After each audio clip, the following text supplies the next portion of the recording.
Bangladesh, we know, has pulled out of the ICC T20 World Cup 2026 after it rejected the ICC's directive that it has to play its matches in India. And with the deadline now having passed, top sources have informed CNN News 18 that the ICC has replaced Bangladesh with Scotland at the ICC Men's T20 World Cup 2026.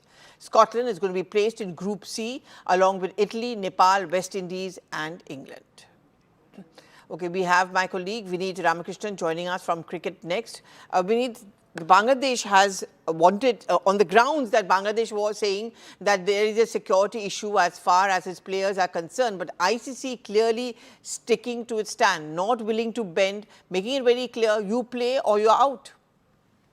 Well, yes, it is all but official now. What we are given to understand is that yesterday, late last night, ICC sent out a mail to the BCB chairman, BCB director, BCB president, stating that you have not given ICC anything, you have not gotten back to them, and the 24-hour deadline has passed, and the decision is taken with Bangladesh being replaced by Scotland in the T20 World Cup. And as you mentioned, ICC was very much firm on their stand that they will not be changing venues unless there is no legitimate security threat. And BCB's only assumption here, or BCB's only point of argument, was what happened to Mustafizur Rahman in the IPL, where he was released from the KKR setup. But then again, that was not a comparison you could make for a T20 World Cup, because the IPL, it's a private league, it's a domestic league, and whatever happened there, you could not really compare it to what could happen in terms of security concerns in the T20 World Cup. Remember, the T20 World Cup is hosted by the BCCI, but all the other arrangements, be it security and everything, is taken care by the ICC. And ICC's independently verified, they did a risk assessment, and they did not find any identifiable threat for the Bangladesh cricket team. And that was something that was conveyed to the BCB as well. Yet BCB were trying to make a political stand here, political statement, by not traveling to India. And it was not essentially BCB, it was from the Bangladesh government, which has taken this decision that they will not be sending the team. So ICC did not have any other choice, and it has been 3 weeks since these negotiations started, and we are just 2 weeks away from the World Cup. So the end game was anywhere there, and as I told you earlier, it's just about an official statement from the ICC. But yeah, Scotland would be replacing Bangladesh, and Bangladesh are out of the T20 World Cup, with ICC standing firm on their stand. They did not want to jeopardize the sanctity of the World Cup fixtures as well, because it would be a wrong precedent to set if other boards and other team will come and say, we can't travel here, we can't travel there. So it's a wrong precedent to be set. And ICC did not have any other reason. As I mentioned, no verified security threat from their own risk assessment agency that they carried out. So ICC sticking to their stand, and BCB losing out, and more importantly, the players losing out. Yeah, also, Vineet, yes, you're right about the players losing out. Vineet, do you think that ICC also felt that the Bangladesh was now trying to do a tit for tat, because one of their players was, kept out of the KKR team? Therefore, they are now being little childish or churlish and saying, okay, we are also not going to go and play with India or in India. Did ICC also get a sense of this feeling within Bangladesh? Well, I really don't think so. ICC would even get into that territory for now, because ICC, as I mentioned, they go by the rules, they go by the process as well. And there was a board meeting as well, where the 16 members voted to decide whether Bangladesh's request of relocation should be considered or not. 14 out of 14 members voted in favor of ICC's sticking to the stand. So it was never a case of ICC thinking whether it was tit for tat. Bangladesh would have been thinking, yes, from a Bangladesh point of view, it was definitely a tit for tat thing, that whatever happened with Mustafizur Rahman, they were trying to put that into this T20 World Cup scenario. But from an ICC point of view, that is not something even they would have considered. They had 2 points in their mind, which was Bangladesh were assured of proper security, no threat at all. And secondly, they could not logistically change the schedule so close to the tournament as well. So ICC sticking to their, tried and tested methods. And as I said, the sanctity of the World Cup fixtures is also to be taken care of here. Okay, we need to hold on. We've also got Payal Mehta, who actually got this news for us. Payal, if you are privy to what were the considerations that ICC kept in mind when it decided that it's going to say a no to Bangladesh?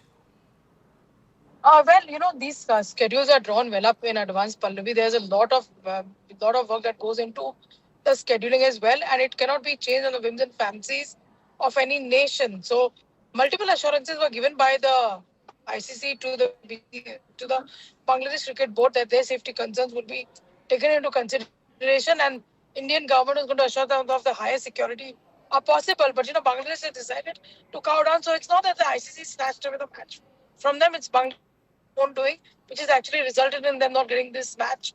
So therefore, they're out of the T20 World Cup because they've decided to boycott it. It's not that anybody from the ICC wanted them to boycott it. Okay. And is it also because the ICC didn't want to set this precedent that tomorrow some other country will say, oh, I don't want to go and play there, because there's also something called professionalism and certain rules of the games which have to be followed? Yes, there are multilateral tournaments where, like I said, the schedules are drawn up well in advance. There are a lot of things which go into place in terms of organizing the tournament, etc. You can't be, changing venues at the whims and fancies. And despite that, multiple hearings were given to the BCB by the ICC. Mr. Jayasha personally assured them that we will take care of your security. You won't have to worry about it. The government of India was also taken into confidence, and the government of India was also there to assure Bangladeshi players of their security and safety. But now that Bangladesh, they came under the pressure because of Pakistan Cricket Board, rallying with them, that we do not really know. But it is surely going to be Bangladesh's loss, because they're going to lose out on a very, very important tournament where, of course, if they would have won, they could have taken a huge cash back home. Absolutely. And not only that, for the cricketers and for the players, is the game, playing the game, which is the most important thing. Thank you very much, Payal, as well as Vineet, for putting down all those details as far as the latest decision of the ICC to say a no to Bangladesh throwing a tantrum. Well, there have been plenty of reactions to this. Let's go through each one of them. It's their common practice, anti-India sentiments. So this is their weapons to use against India. It's not the whole country's people's views. The general peoples don't think like this. It's Dr. Ahmadinus and his all religious radicals teams. It's their position. It's not general people's position. We still feel India is our friend. Now we are really grateful because of 1971. So general peoples don't think like that. News is coming like that only, but I don't know whether they will come or not. But if they come, it is their loss, and they cannot complain about our security system. I think a lot of international matches are going on. No team has complained. So I think if they don't come, it will be their loss and will be their loss for the players. That's all I can say. Beyond that, I have nothing more to say. It's just that our country is very secure, and I think if somebody is saying that, I think this is said that there is a security problem. But all the teams are playing. Many teams, New Zealand is playing, and South Africa played just third दिन पहले. So I don't see there's any problem. But if they don't come, it is there. Dubai में खेले, अंतरिक्ष में खेलिए, लेकिन खेले तो आप. प्रतिक्रिया की थी, हाथ नहीं मिलाएंगे. क्या कर रहे हैं भारतवर्ष को? या तो सीधा फैसला लीजिए. ये बीच बीच का नी जर्क रिएक्शन कम से कम हिंदुस्तान के मिजाज को सूट नहीं करता. ये मैं कहूं, एक प्लेयर पर आपको इतना ऐतराज हुआ और पूरी टीम को चाह रहे हो यहां. मतलब एक तो कहीं ना कहीं एक सुलझा हुआ मानस चाहिए. खेलना है, नहीं खेलना है. आखिर जब हम इतने बड़ी पीड़ा से गुजरे, couldn't we have said multilateral रहे या bilateral रहे, जो no playing Pakistan, but we